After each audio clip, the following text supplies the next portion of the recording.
Ṣorí èmi tí mo jókòó síwájú ẹ̀ yìí, I was born blind.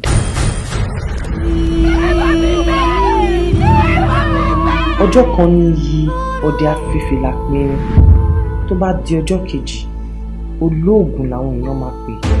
Ṣé ni mo máa sọ pé ìyàwó yín ní àlè báyìí? Ẹni wọn mú fẹ́ fi báyìí sọ báyìí.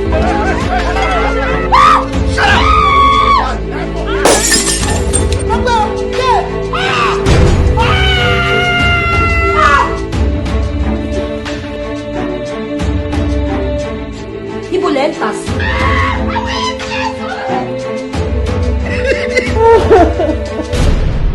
Ọmọ kan ṣoṣo tí mo bí nìyẹn. That's my only child. Intuition is a spiritual faculty that does not explain but simply points the way. Ojú inú mi ló gbé mi débi báyìí.